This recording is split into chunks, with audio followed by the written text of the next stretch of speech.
Welcome to the Blacklight Protocol, brought to you by Red King Creations. I saw something that night. I saw it. I know it. And there's nothing you can do to change my mind. Everyone is saying that I'm crazy, that I'm some freak, but I'm telling you, I'm not. I know I'm not. I don't know what I'm supposed to do. I tried talking about it, but no one believes me. One of my friends told me about this podcast, about what you do. I don't care if you air this, it's probably best if you don't. But I think you'll be okay. You might be the only one that understands. Okay, sorry. I'm not okay. My name's Aaron. It all started when I was in my late teens. I was dating this girl. We'd maybe been dating a couple of months when she told me that she was a furry. Yeah, like one of those people who wears a giant fursuit. Not just the cat ears or Playboy bunny type stuff. No, like going to conventions dressed as... what was her name? Volley. Yeah, her persona's name was Volley. Sorry, if you don't know, a fursona is an anthropomorphic character, or persona. Her real name was Abigail, but Volley was her leopard fursona. And look, I get it. A lot of people think it's weird, and I thought it was weird too. But outside of my girlfriend, I really didn't have any friends at the time, and I guess it was part of my formative teenage years or whatever, but when she showed me the fursuit, I was genuinely impressed. It was well made. Like, really well done. And that shocked me, because Abigail wasn't exactly unattractive. Maybe not Victoria's Secret model or anything, but definitely more attractive than you typically imagine somebody with a fursona would be. Again, the suit was really cool. She'd spent a lot of time and probably way too much money to get it just right. That was the first thing that really stuck out to me. It wasn't just some fetish thing. Abigail really cared about her fursona. When she wasn't wearing it, she was totally normal. She wasn't awkward or cringy or anything. She later introduced me to some of her friends, and as I learned more and more about the community, I realized that it was a type of art. The same way that actors care about and inhabit a character. The same way that writers create worlds and won't shut up about them. Like, we all have that one friend. A furry is basically the same thing, except maybe it's a little more tangible than a book character, simply not as mainstream as a movie actor. Really, when you think about it, we're so open, and society says to let people do what makes you happy, but as soon as you put on a fursuit, you're a bestial freak. That's not the point, though. Sorry, it's just... I want to explain how I got there, how it all came to be. I didn't have many friends, and when Abigail introduced me to this community, I did become a little interested. It was slow going for me, and even after we broke up, I kept looking into it. It was more of a fascination from an outside looking in perspective, but that fascination began to grow. I was interested in the different species that people would personify. I grew attached to YouTubers that explained how to craft certain pieces and make the suits. I started to read and get pretty invested in some of the stories, that kind of thing. It was a gradual progression, and I did admit I was into it for a long time. One day I just kind of looked down and realized that I'd been drawing out some fursona ideas, and that was that. I started messaging people online. There are all kinds of role-playing chats you can talk in, and it was really cool, you know? It was a type of escapism. You go to high school, you leave there, go to work at a burger joint, then you come home and you're no longer some lonely guy eating soggy fries at 3 a.m. No, when I entered that chat room, there's a level of respect. People know who I am. I have influence. I have a community. I know more about some of these people than I do my own family. and I liked it. No, I loved it. I really did. I eventually got to work on my own fursuit. It took months, and I was delivering food to make ends meet and order all of the materials I needed. I spent hours every single night watching YouTube videos, talking to friends, reading articles. It was a lot, honestly, but I felt fulfilled. I had a purpose. After that, I started going to conventions.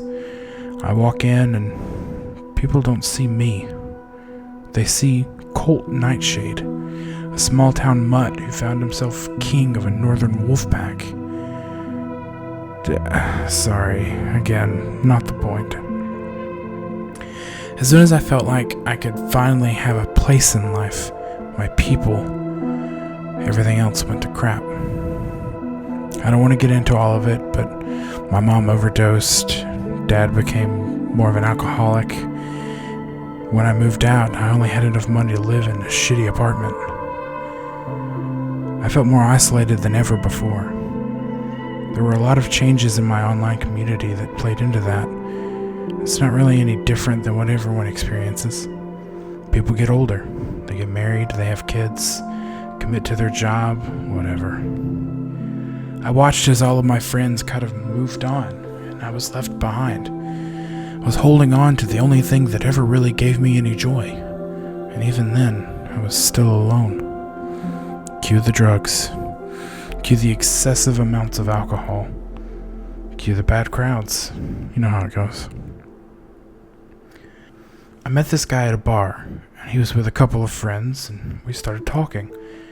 Turns out, they picked up on my hints to let them know I was a furry.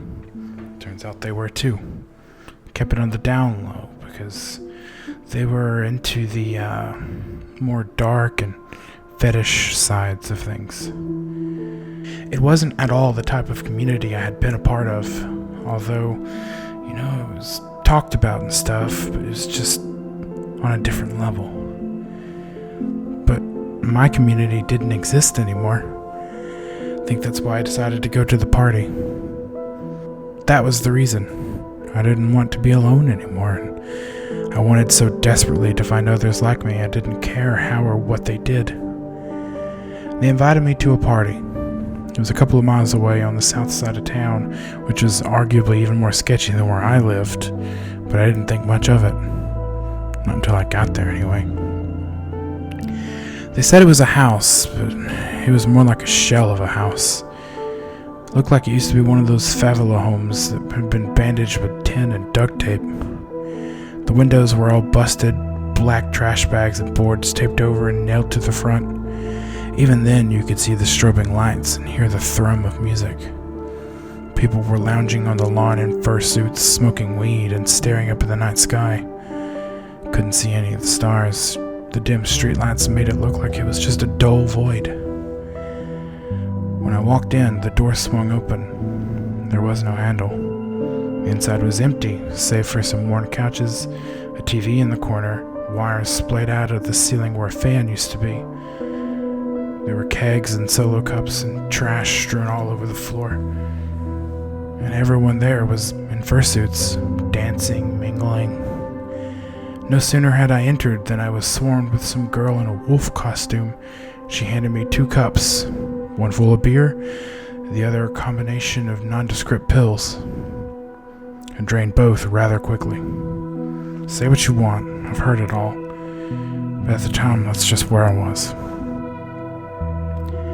I was at the party for hours, I think. After entering the house, there was a period of time I don't really remember much.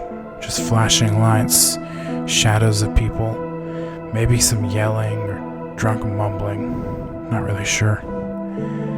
Before I disconnected from reality, I do remember very clearly seeing this one guy. He was in your standard wolf suit. I remember disdainfully thinking how cheap it looked. You can't tell anything about a person once they're in a suit. You can barely understand them when they speak most of the time, party ambience notwithstanding. But even in their suit, it didn't look well. The fur was matted, wet looking, like they'd fallen into a pool and had dripped off outside before waddling in and sprawling out in the corner. The head was limp on his shoulder. I don't know why I assume it was a he. It's just what comes to mind. He was propped up in the corner. Just his upper chest was sitting up. The rest of him was laid out there. He looked sickly, and I wondered if that was vomit leaking down the front of his chest.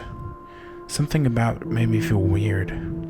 Not an afraid weird or anything like that, just uneasy. That's when my previous double whammy of a combo hit my system, and that was that. The part I do remember is the one part I wish I could forget. I just don't know what time it was. I can remember coming to, my throat feeling dry and my mouth clammy. I was covered in sweat, completely soaked. I remember the smell. It smelled like mold, sweat, urine, and body odor. The music was still thumping. It wasn't helping the pounding headache I had. I tried to sit up, only to realize that my arm was underneath an unconscious person next to me. I don't know who she was, but she was wasted, and half her fursuit had been torn open. She wasn't wearing anything underneath. Matter of fact, it was at this point most of the people I saw were in various states of undress or hooking up in the shadows, their sounds drunkenly matching the beat of the music. I felt sick. I felt nauseous. I did my best to wiggle out from the sleeping bodies around me, and in my suit, I felt absolutely suffocated. I couldn't breathe. I yanked the head of my suit off and promptly threw up on the floor. Even without the head on, I was still dizzy and sweating, and I was vaguely convinced that my suit was just ruined. It was then that I heard the sound. Even over the music, even over the throbbing of my head, it was very distinct, like wet choking, like the sound someone makes in a movie when they're drowning on their own blood, but it was louder. I turned around and a few other people who were still conscious looked too. The floor was just covered in fursuits. They looked dead save for the rising and falling of chests, and there in the corner was that sickly wolf fellow I'd seen before. I blinked the sweat out of my eyes and watched as he began to twitch. His limbs were still splayed out, and his fingers were curling and uncurling in his hands. His head didn't move, it was simply perched on his shoulder. Now, this is gonna sound weird, as if it's not already weird enough, but imagine popcorn popping in the bag. The way it kind of moves and expands. That's what happened to his body. Something inside of him was popping like popcorn, and it bubbled at his shoulder, tightening his suit and ripping it. A massive bulge of veiny flesh expanded from his shoulder, his neck, and then his chest. His body shook with each little pop. The sound of the scream that came from the corner was so loud and unnatural. Wasn't like any kind of scream I'd ever heard or imagined. It was absolutely primal and ugly. I should have ran away right then, but I didn't. Maybe I was still vacant in my mind. Maybe I was rooted to what I was seeing, like it was so disgusting and terrible that you can't just stop watching. When he popped, he sounded like a can of biscuits after you tear the paper off. Blood spattered my face and fursuit, and I was halfway across the room. The red splatter covered everything and everyone around it. I still didn't scream, even then. I didn't feel any different. I still felt hot and sweaty, except now I had warm liquid rolling down my cheeks. I remember blinking it away because it felt heavy on my eyelashes. When I looked again, there was a creature standing in the popped corpse of the wolf guy. At first it seemed small, and then it began to unfold like paper until it stood so tall that it had to hunch to avoid the ceiling. The details are hard to pinpoint. Strobing lights and my mental state at the time mess with my sense of color, but it seemed black, like oily black. So black that if this creature was standing in the night with no lights, you could pick it out. It was just that dark. It seemed like it was covered in hair, but each strand was too thick. Each follicle was like the size of a pencil. Its eyes were white dots, simple white dots. They were on either side of its head, kind of like a hammerhead shark, except that you could see both of them as it faced forward. Its lower jaw began to open, like the ramp of an airplane. Blood and gore spilled out, some of it catching and hanging on the rows of teeth. It reached up with fingers that were too long and had too many joints, and picked out some of the meat from the teeth. And then it squawked, loud and deep, kind of like a goose mixed with a 55-gallon air drum. The first person it grabbed practically fell apart in its hands. The smacking of lips and the crunch of bones was so evident, so clear, and so real. The second person it grabbed, I watched as it pulled them apart. It was like there was no effort behind the action at all. It tore people easier than tissues. It picked up the unconscious people from the floor. It picked them up, and its long fingers wrapped around them like a snake. It just split down the middle, thumping on the floor. I remember that some of them screamed. They became just conscious enough to die. I remember that at first it ate them. For a creature so small and thin, it chomped them into nothingness. Then as soon as it began to tear people limb from limb, it would pause and sift through the pieces as if it were looking for something. I remember meeting its eyes, those hollow white eyes. It cocked its head and began to move towards me. And that's when I ran. I still didn't scream, I just ran. I didn't try to help anyone, I didn't yell, I didn't warn people that there was a monster or anything. I just ran over the top of people's sleeping bodies, slipping and falling and scrambling until I was out of the house. The sight of me must have been so stupid, so ridiculous. There I am, running through the projects in a fursuit matted with blood. I could still hear the thumping of music, and underneath that, just barely, the sound of screams. I don't know how many people died that night. I just know that on the news the next day, they reported that the house where it happened had burned down and killed a bunch of people. A tragic partying accident, they called it. Yeah, tragic. That night when I got home, I had cut myself out of the fursuit. It was ruined and stuck to my body with sweat and blood. At first I was going to throw it away, but it meant a little more to me, so I found a metal barrel and laid my suit in there and set it on fire. I wasn't sad losing my suit. I was sad that there was now a nightmare attached to it.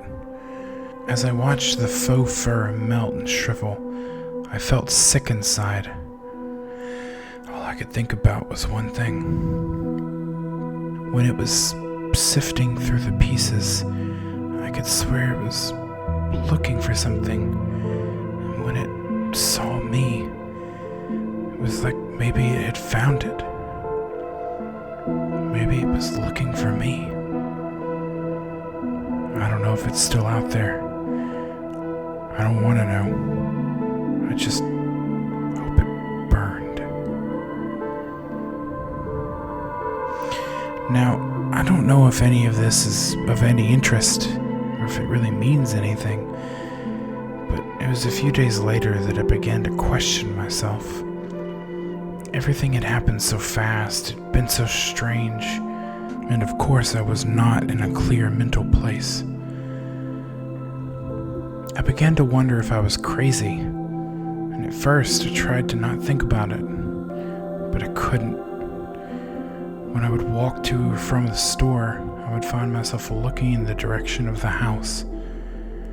I couldn't see it, of course. It was a couple of blocks down, but my attention was drawn there like a magnet. One day, I was just out for a walk, trying to clear my head, when I looked up and realized I had subconsciously brought myself to the street. I could smell the ashes and scent of smoke, like it clung to the air. I, of course, turned and began to walk back, but then I stopped. Something about the daylight made me feel safe. I felt the need to see it again, to see it for myself. So I walked around the corner, and there it was. That shell of a house was now a pile of blackened brick and rubble. What caught my attention, though, was the rubble.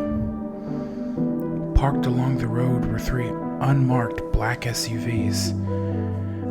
At first, I thought they were cops, no doubt sifting through for any drugs or something, but there was something about them that made me think otherwise. There were several men and 2 women. All of them wore black and white suits and tinted dark glasses. They crossed the yellow caution tape with barely a thought and began to explore the wreckage. None of that is what made me feel strange. It was that 2, maybe 3 of them were carrying small golden canary cages, and each one of those cages was a little bird. I don't know what kind of bird it was, but they walked around with them, holding them up. It reminded me of the way that people hold lanterns up near their head, illuminating all around them.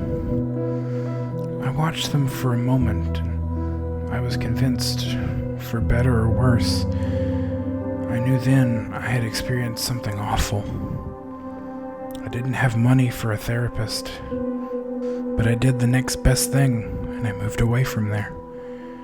I'm not really into the furry stuff anymore. Mostly just because every time I see a fursuit, I see that man, limp, popping in the corner.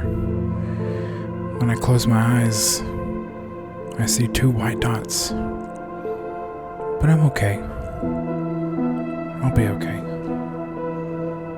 Thanks for your time.